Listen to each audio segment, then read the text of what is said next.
This is Doc Ock coming to you live and direct from Black Facts Headquarters Central today with another installment of Doc Ock at noon and 9. We hope that everybody's feeling real fine, doing real good like you knew you should. Got a new, we're coming into a new week and some new stories. We're going to be bringing you some new stories of some notable Africans from around the world. Some from here and some from there. You know, we always like to bring you somebody from some stories that come from everywhere. Now, let's go ahead and do our usual before we get started. First and foremost, go ahead and give us a like. If you're watching on Facebook, if you're on the tube, give us a thumbs up, and then go ahead and subscribe if you don't mind. That'll help level up our vibe for sure. Now let's go ahead and do our proverb of the day. See what we got for today for a proverb here. Let's see. What do we find for you and for me?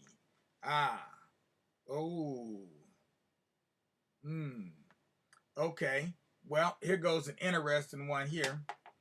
To love someone who does not love you is like shaking a tree to make the dewdrops fall.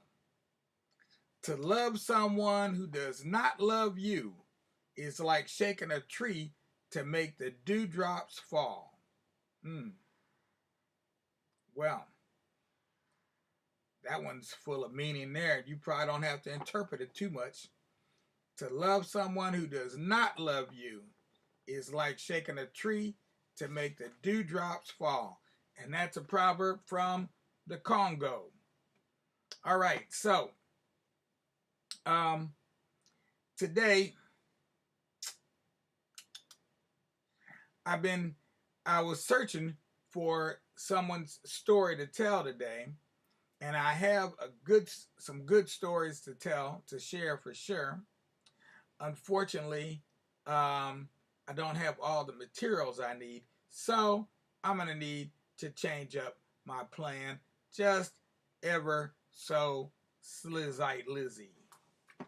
And so I'm gonna read the narrative of Sojourner Truth. Narrative of Sojourner Truth. Now, I think I read this before, but I read the short version. Why this version is so much longer, I don't know. I don't know if this is the second book she wrote or what. I do know it came from the this information came from the Schoenberg Library, so it's all original for sure. But let's see. I think I'm gonna skip the intro and the foreword and go straight to her story. Yeah, I'm gonna go straight to the story of Sojourner Truth. And everybody knows, I'm sure you all heard, that she has a connection to Akron, Ohio. However slight or indirect, we consider it to be a connection because we like being connected, especially to people like Sojourner Truth, because, you know, it's right there in her name. The woman don't do anything but tell the truth. So let's see what Sojourner has to pass on to us today. The Act of 1817 in the state of New York emancipated all slaves of the age of 40 years old. From this time, all became free as fast as they arrived at the age of 25 years. Till 1827, when all were free. Sojourner became free in 1817.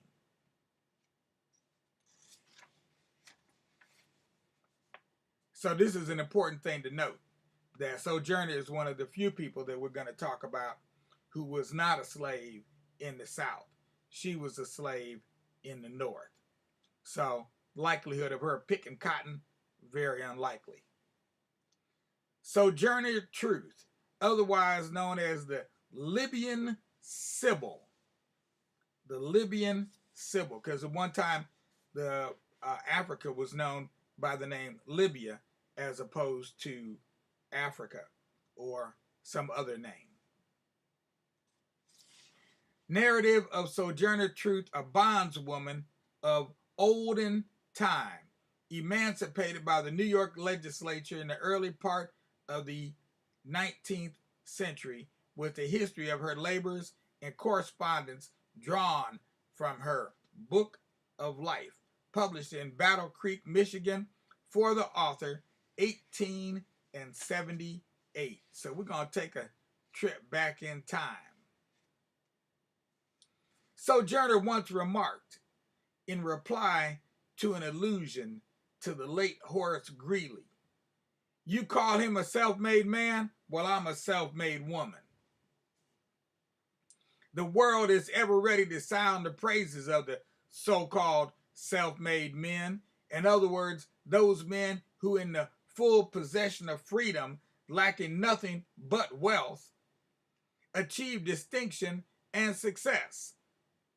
It is now asked to accord a modicum of honor to a woman who labored 40 long and weary years a slave, to whom the paths of literature and science were forever closed, one who bore the double burdens of poverty and the ban of caste, yet who, despite all these disabilities, has acquired fame and gained hosts of friends among the noblest and best of the dominant race. The reasons for presenting the history of this remarkable woman to the public are twofold.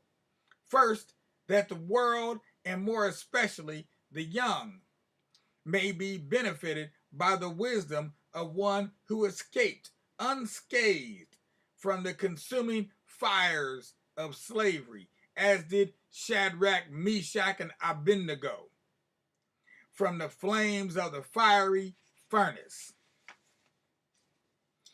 In the autumn of 1876, a report of her decease was widely circulated.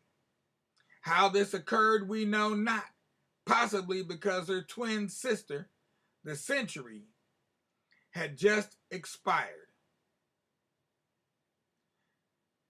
No prayers addressed or oblations poured out to the gods could induce them to grant it an extra hour. But Sojourner grandly outrode the storm which wrecked the Century. Her mind is as clear and vigorous as in middle age. Her finely molded form is yet unbent, and its grand height and graceful wavy movements remind the observer of her lofty cousins, the palms, which keep guard over the sacred streams where her forefathers idled away their childhood days. Doubtless her blood is fed by those tropical fires which had slumberingly crept through many generations, but now awaken in her veins, akin to those rivers which mysteriously disappear in the bosom of the desert and unexpectedly burst forth in springs of pure and living water. This heritage and the law of the survival of the fittest may explain the secret of her longevity. The first 123 pages of this book are reprinted from stereotype plates made in 1850. Since then, momentous changes have taken place. Slavery has been swallowed up in a red sea of blood, and the slave has emerged from the conflict of races, transformed from a chattel to a man. Holding the ballot, the black man enters the halls of legislation, and his rights are recognized there. God was not dead, and in looking back to the Egypt of their captivity, Sojourner sees that her people have been guided through the dark wilderness of oppression by the pillar of cloud and of fire. Her race now stands on the Pisgah of freedom, looking into the promised land where the culture which has so long been denied them can by their own efforts be obtained. The Lord executeth righteousness and judgment for all that are oppressed. Oh, give thanks unto the Lord, for he is good, for his mercy endureth forever. Sing ye to the Lord, for he hath triumphed gloriously.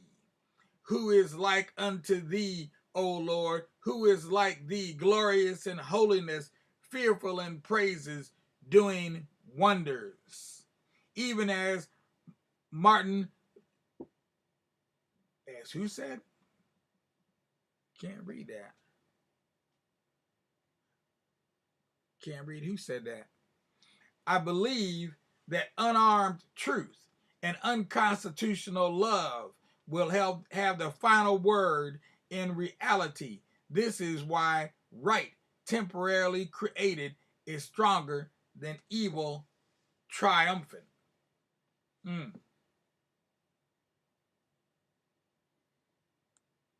Sojourner has stood before this nation many years advocating the cause of human rights, and yet she presses on, feeling that her century of toil does not exonerate her from the service of her divine master, while his "come labor in my vineyard" is responded to by so few. Her sun of life is about to dip below the horizon, but flashes of wit and wisdom still emanate from her soul, like the rays of the natural sun as it bursts forth from a somber cloud, baptizing earth and sky with the radiance of its expiring glory. Bishop Haven says, there is no more deserving lady in the land than Sojourner Truth. As one of the famous women of these famous times, covering in her own experience the Emancipation era from the Declaration of New York in 1817 to Abraham Lincoln's proclamation, she deserves a special honor. The nation could rightfully grant her a pension for her services in the war, no less than for her labors since the war, for the amelioration of those yet half enslaved. The second and most important reason for offering this book to the public is that by its sale she may be kept from want in these her last days. Should it prove a success, the desired end will be accomplished. The following letter appeared in the Anti-Slavery Standard after the first issue of the narrative and book of life of Sojourner Truth. Wishing to give it to the public, we insert it here in the preface. Battle Creek, Michigan, April 14, 1863. Oliver Johnson.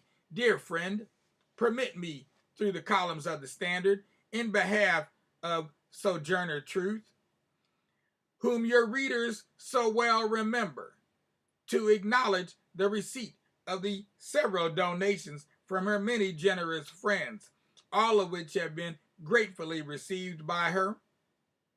Printed words can never convey such deep and heartfelt gratitude as she feels.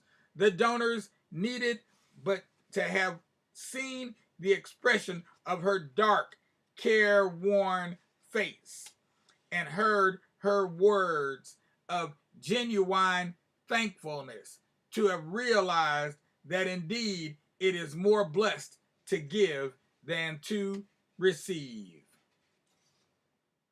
As we opened the letters one by one and read the words of sweet remembrance and kindness, she was quite overcome with joy, and more than once gave utterance to her feelings through her tears, praising the Lord who had so soon answered her prayer, which was in language from the depths of her soul as she sat weary and alone in her quiet little home. Lord, I'm too old to work. I'm too sick to hold meetings and speak to the people. Lord, you sent the ravens to feed Elijah in the wilderness. Now send the good angels to feed me while I live on thy footstool. No sooner had the appeal gone forth than the answers came from the east and west, accompanied with material aid to supply her physical needs. Then again, she exclaimed in words of deepest gratitude, Lord, I knew thy laws would show, but I didn't think they would work so quick. The words of friendship and sympathy that filled every letter were a source of great joy and consolation to her. And when the comforting message from Garrett Smith came, saying, Sojourner, the God whom you so faithfully serve will abundantly bless you. He will suffer you to lack nothing, either in body or soul. She threw up her hands and in her deep-toned voice said, the Lord bless the man. His heart is as big as the nation.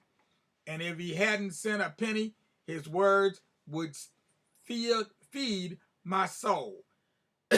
And that is what we all want. Then she mentioned Samuel Hill of Northampton, Massachusetts, where she lived 15 years, saying that his noble, generous heart had done a great deal for her. Oftentimes the ecstasy of her soul would gush forth in all its original vigor and freshness at the thought of her many friends and their quick responses. She once said to me, I tell you, child, the Lord manages everything. You see, when you wrote that letter, you didn't think you was doing much, but I tell you, dear lamb, that when a thing is done in the right spirit, God takes it up and spreads it all over the country. She wishes the friends to know that the little curly-headed jolly grandson whom Mrs. Stowe so graphically describes is now grown to a tall, able-bodied lad and is just enlisted in the 54th Massachusetts Regiment, gone forth with her prayers and blessings, she says, to redeem the white people from the curse that God has sent upon them. The glorious news of old Massachusetts leading in the van for the right of the colored man to fight has just reached her here, and she seems at times to be filled with all the fire and enthusiasm of her former years. She says if she were only 10 years younger, she would be on hand as the Joan of Arc to lead the army of the Lord. For now is the day and now the hour for the colored man to save this nation. For their sin have been so great that they don't know God, nor God don't know them. I never heard her speak with greater force and power than she did the other day when some friends called to see her. She says this is all the way she has now to preach. She often speaks of T.W. Higginson and Francis D. Gage, thinks they are appointed of God to fill the position they have taken. As I close the interview, Sojourner called down many blessings on all who have helped her to live and do good in the world. I will give the names of the donors so far as I know them, and if any have sent whose names do not appear, perhaps they will write, or they will yet come to hand. Yours truly, Phoebe H.M. Stickney. Now, quite as is kept, I don't think Sojourner ever actually talked that way, but that's the way they like to write. When they at this time, this was the standard way that people like to depict black folks speaking because it sounded so black, quote unquote. However, Sojourner Truth grew up as, oh, I can't think of her first name, but I remember her last name was Baumfree. Okay, she changed her name when she as she was going out on her crusade. She changed her name, but her original name was Baumfree, and so her owners, quote unquote, were they were German. So she didn't even learn English. Wasn't even her first language. German was her first language. So therefore, she taught decidedly different than a lot of other people because she had to learn English as a second language, not as a first language even. So all that D's and do's and dows, just ignore that stuff and, deal with the meaning of what's being said as opposed to how it's being said. So just kind of ignore that part when they go into that. But certainly, Sojourner Truth does have an interesting story, and we've got another person coming up that we'll be reading about also. But I will leave that as a surprise as to who that will be. But they'll be coming up this evening, so look forward to our second featured African female for the next week. All right. Meanwhile, we're going to go ahead and clock out here. This is Doc Ock at noon and 9 signing off. You know where to find us later because later will be greater. If you're there, you'll be straighter. All you need to do is tune back in at 9 o'clock and we'll be black right here at the Tubular Black Facts channel on YouTube. In the meanwhile, if you haven't given us a like on Facebook, do that. If you haven't subscribed yet to YouTube, go ahead and subscribe to the tube so you'll be able to find us at the Tubular. We'll be able to find you from the Tubular Black Facts channel. We'll be able to notify you every time we come on air. We do it twice a day, every day except on Saturdays. We do a playlist instead of at noon instead of doing our regular show. Saturdays and Sundays we do that.